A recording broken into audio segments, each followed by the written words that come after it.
دوکان لە ساڵی 92 لە سۆران لەو شوێنە ئێستا هەیە. ئەمە لەو کاتیەوە کەمە خاوەن دوکان بووین، دوکانمان دروست کرد، حکوومەت هەر دروست نەبوو.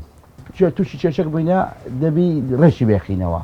ئەو کێشەیە حکوومەت دەڵێتن دەبی دوکانەکانتان 9 ساعت بکەین، ئێمە دەڵێن دوکانەکانمان لۆ تاپۆ بکەن.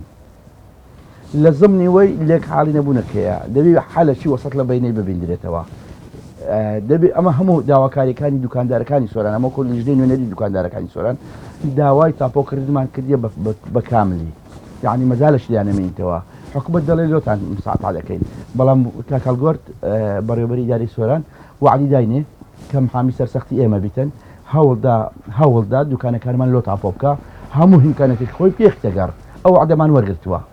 مڵکەکان کڕیومانەوە، هەموو دوکاندارەکان کڕیویانەوە، مڵکیان دروست کردووە، بەڵام شارەوانی دەڵێ مڵکەکان مڵکی شارەوانینە، لۆ دەبی مساتحا بکرێن، بەڵام مساتحا بە قانونیان مساتحا لە سەرتاسەری عێراقی زەویەکی ئامادە کراوە، زەویەکە ئیمیریە ئامادەی کردێت تەواوی خزمەتگوزاری لۆ جێبەجێ کردی ئەو کاتی ئەڵێ ئەو زەویانم هەیە بەم مساتحا عەرزێکە بەم زایدەکی عەلەنیان بەم زایدەکی ئاشکرا دەیفرۆشیتن بدەیدا دەم مساتحا نەک بەو شێوەیە دوکانت 30 ساڵە دروست کردیە، زیاتر لە 30 ساڵە دروستت کردیە، کەچی ئێستا نەکە بڵێ وڵا دوکانەکە بائی تو نەبی ئیمن بیتن بەم ساتحا بدەمێ ئێستا.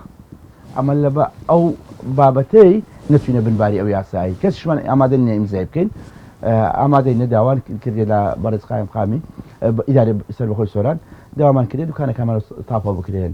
لەبەرەوەی پێشتریش پشتی 2000 ساڵی 2000 بڕیار دەرچوو کە دوکانەکانمان لۆ تاپۆ بکرێن، بەڵام تا ئێستا نەکرایە.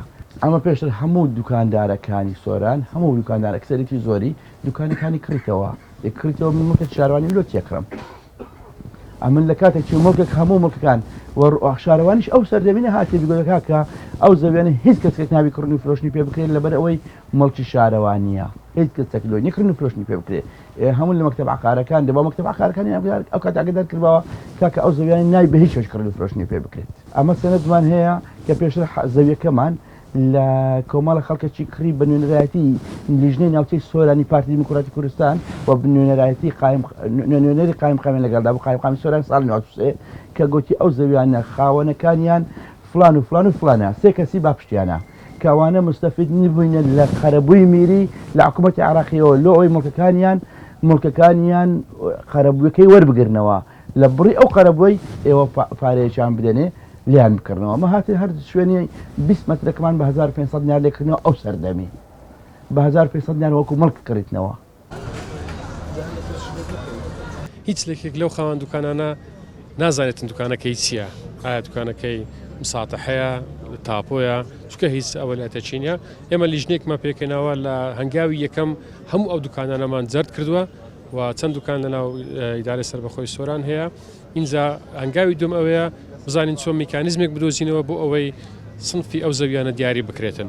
ئەوان دیارە داواکاری ئەوان هەیە کە ئەم دوکانانە لەسەر تاپۆ بکرێتن.